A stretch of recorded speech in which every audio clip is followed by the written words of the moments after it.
Juste avant de commencer la vidéo, sachez que le code créateur Amadas est disponible si vous voulez me soutenir. Voilà pour vos achats en devises réelles ou au green sur Webfouille sur Dofus. Merci d'avance et bonne vidéo. Et yo tout le monde, bienvenue sur le guide de l'OSA Amadas Support. Comme d'habitude, je vais vous présenter les mécaniques principales de l'OSA, puis je vous parlerai du deck de sort. On verra ensuite les différents combos via une mise en situation, et enfin on abordera la partie build et sublimation, puis nous finirons par les compositions. Le Samadas possède trois mécaniques principales qui sont Invocation, Forme Draconique et Gob-Gob. Je ne vais pas parler de forme draconique car uniquement axé sur la voie DPT de l'OSA. Avec le sort Invocation, vous allez pouvoir capturer certaines invoques spécifiques sur le jeu. Pour pouvoir capturer une invocation, il faut utiliser le sort sur une invocation capturable et la tuer avec le sort. Une fois que celle-ci sera capturée, vous allez pouvoir l'invoquer pour 1 PA. À la fin du tour de l'OSA, vous allez prendre le contrôle de cette invocation et chaque invocation possède ses propres sorts et actuellement il y en a 32. Mais vous n'avez que 10 places disponibles. En réutilisant le sort sur l'invocation, vous allez pouvoir la désinvoquer. Puis vous allez régénérer des PW par tour que l'invocation est restée sur le terrain. On parlera dans la partie deck de sorts des invocations à privilégier pour un OSA support. Chaque invocation possède ou non un archétype. Il y a en tout 4 types d'invocations. Vous avez des invocations sans archétype avec 50% tacle, 50% d'esquive et rési égale à l'OSA. L'altruiste, qui sont des invocations avec 50% sont réalisées et moins 25% de DI, et qui ne possèdent pas de tacle. Le compagnon défensif, qui a 100 rési en plus et 200% de niveau en tacle. Cependant, ils ont aussi moins 2 PM et moins 50 DI et ne possèdent pas d'esquive. Et enfin, les invocations offensives qui ont un bonus de 35 DI de PM et moins 100 résistance et qui n'ont pas de tacle. Ensuite, le Gob-Gob. En utilisant le sort, vous allez pouvoir invoquer un Gob-Gob qui aura plusieurs utilités. Vous avez Motivation étoilée qui permet de donner 2 PM sans coût. Échange astral pour échanger de position avec l'OSA ou l'invocation. Aura lunaire qui va infliger des dégâts et va réduire de 20% les DI sur le porteur de l'aura. Aura solaire va soigner et donner 50 rési à toute entité commençant son tour dans l'aura. Et Nova va sacrifier le Gob-Gob pour donner 3 PW à l'OSA Amadas.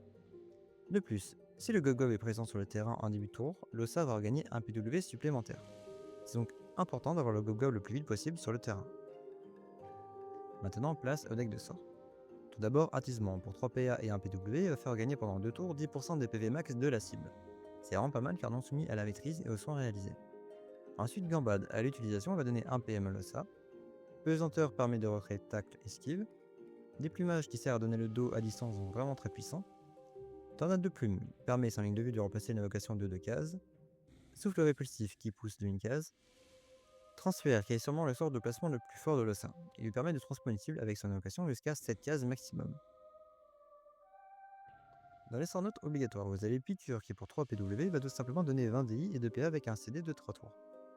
Cri affaiblissant qui permet lorsqu'une invocation tape une cible de retrait résistance de 50 par sort. Relais qui sert soit à se transpo avec ses invocations, ou alors transpo un allié au début de son tour, avec l'invocation la plus proche ou le Samadas, s'il n'y a pas d'invocation. Et Animal, qui permet de transmettre 30% des PV max en armure tout en régénérant 2 PW. Et en dernier sort, je complète selon mes envies. Soit fouet enflammé pour appliquer de l'échaudé pour un DPT indirect. Vous avez célérité si vous jouez un DPT mêlé ou alors pour donner des PM. Surf de masse est très utile aussi pour placer. Et dans le cas où vous avez un OSA axé soin, Tornade de flamme est aussi une très bonne option. Concernant les passifs, Vision du Corbac est un indispensable. Il donne 2 PO et enlève la ligne de vue sur ses invocations. A savoir que le Gob-Gob n'est pas soumis à la restriction de la ligne de vue. Ensuite, Esprit du Phoenix qui permet de réinvoquer les invocations beaucoup plus vite. Étoile du Sud qui va donner des effets supplémentaires aux auras. L'aura lunaire va appliquer un malus de 20% des hits sur les alliés du porteur de l'aura, donc toute la team en gros, et l'aura solaire va donner un boost de 2 PO et 15 DI aux alliés présents dans l'aura. Ensuite, Ardu Dressage qui va servir à invoquer 2 invocations en même temps. Ce passif est extrêmement fort car il augmente grandement votre utilité en combat et facilite la régénération de points en fond. De plus, avec le passif Étoile du Sud, vous allez pouvoir mettre 2 auras en simultané, et ainsi cumuler les bonus de l'aura solaire et donc donner 4 PO et 30 DI. L'aura lunaire, quant à elle, n'est pas cumulable. Dévouement Nival va nous servir à donner de l'armure avec nos sorteurs, à savoir que ce passif est extrêmement fort en BL, mais il scale mal en THL. Et de plus, si vous jouez avec un sacré enflamme, par exemple, c'est aussi le meilleur support car il pourra donner de l'enflammé via ses sorts feu. Si vous voulez avoir de bons soins, alors je vous conseille de jouer médecine à la place. Et enfin, vous pouvez compléter par motivation ou alors rock, qui est aussi possible si vous voulez une version full tank. En invocation offensive obligatoire, il y a le Schaffer. Le Schaffer est sûrement une des invocations les plus puissantes de l'OSA car il va donner 20 DI dans une large zone et possède un sort de retrait résistance et de retrait parade. Ensuite, le pieu rouge va donner un boost critique en zone et appliquer un malus qui augmente les dégâts reçus critiques de 10%.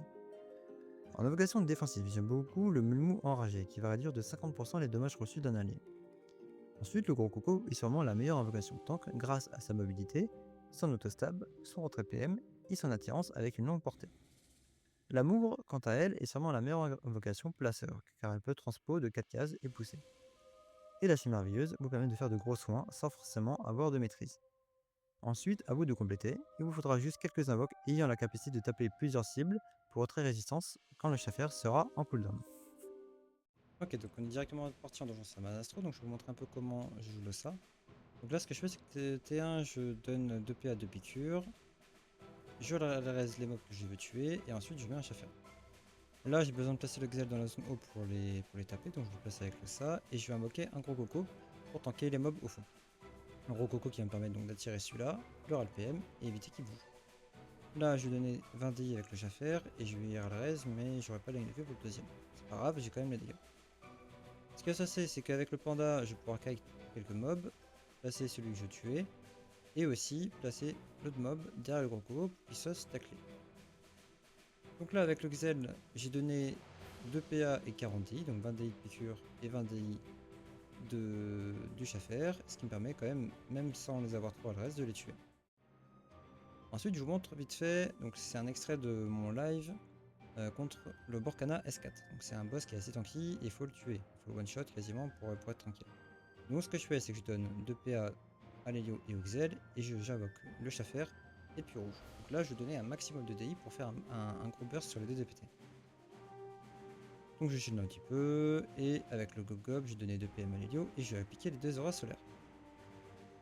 D'ailleurs, avec le Schaffer, je peux donner 20 DI, enlever de la parade, qui peut être important. Et alors là, j'ai fait une petite erreur, j'ai voulu me placer dans le dos directement, mais j'ai oublié que ça tuait l'invoque. Donc c'est pas grave, j'aurai qu'une aura solaire, mais ça suffira. Donc là, je peux placer avec le panda l'autre invoque. Je vais monter l'état du boss pour le taper. Et là derrière, donc je suis full boost, ce qui me permet de quasiment le one shot avec le Xel. Là, vous voyez les gros dégâts, on est en S4 quand même.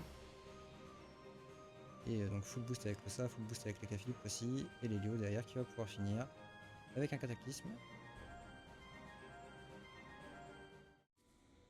Concernant le build, au minimum je vous conseille 8 points Fu, mais plus est fortement appréciable. Ensuite de la PO, des hérésies, du tac esquive et de la maîtrise si vous partez en support soin. De la volonté peut aussi vous servir avec les invoques retrait PM. Je vous mets aussi un exemple de mes aptitudes actuelles, mais cela dépendra de votre stuff et de votre manière de jouer. Anassa Tank ne mettra pas de maîtrise soin et partira plutôt sur de la hérésie crit et d'eau. Et le PO en majeur peut aussi être remplacé par les points Gokfu. Au niveau des sublimations, vous avez les basiques vélocité et cicatrisation. Si vous partez sur un Ossa avec du shield, enveloppe rocheuse est une bonne option. Ravage si vous voulez de la maîtrise pour le soin. Force vitale et agilité vitale pour le PA et le PM. Il y a aussi tolérance pour les PM bonus, interception et évasion pour le tac esquive, et carapace qui vous permet d'être un peu plus tanky au détriment d'un PA. Concernant les sublimations épiques, vous avez différents choix en fonction de l'orientation de votre SA. Si vous voulez soigner, engagement ou abnégation sont de bonnes options, même si abnégation est meilleure. Il y a aussi démesuré qui permet de jouer en 100% de chance de coup critique et qui dans certains cas peut être plus puissant que abnégation et engagement pour le heal. Pilier 2 pour gagner 30% d'armure donnée contre des HP, très bien pour un Ossa qui le shield. Et si vous partez sur un Ossa full tank, alors Force Aquilienne sera la meilleure option. Et en relique, il y a très peu d'options impactantes. Garde levée a une utilité pour réduire les dommages reçus du transfert animal. Modularité peut servir à tanker mieux dans certains cas. Longévité pour avoir de l'armure donnée mais très peu réaliste à prendre tout le temps. Et ensuite le reste est pas très utile, donc si vous avez peu de budget, pas la peine d'investir dans une tuile héroïque. Pour conclure, on va faire un petit point sur les compositions. Le Samdas sera dans la majorité des compositions la meilleure classe pour des DPT à burst comme l'Héliotrope, le Roublard, le Xel, le Kra ou encore le Ginac. Si vous avez à bien setup, il pourra donner sur un tour 95% de DI sur un DPT mêlé et 80% sur un distance. Il n'existe actuellement aucune classe qui peut donner autant de DI sur un tour. Cependant, ces boosts sont soumis à des cooldowns, qui empêchent de faire ça tous les tours. Donc avec des DPT plus constants, il perd en valeur mais reste tout de même vraiment très fort. Le Sabonas peut vraiment s'intégrer dans tout type de composition et toutes les équipes du jeu sans aucun doute grâce à ses diverses capacités de boost, de placement, de protection, de soins, de contrôle de terrain, etc. Et voilà, c'est tout pour aujourd'hui. Si jamais vous avez aimé la vidéo, n'hésitez pas à lâcher un like, un commentaire et à vous abonner si vous voulez voir de futures vidéos. Je fais des lives sur Twitch assez fréquemment, donc si vous voulez me poser des questions sur le jeu, vous pouvez. Ma chaîne est en description. Je vous souhaite à tous une bonne journée et ciao.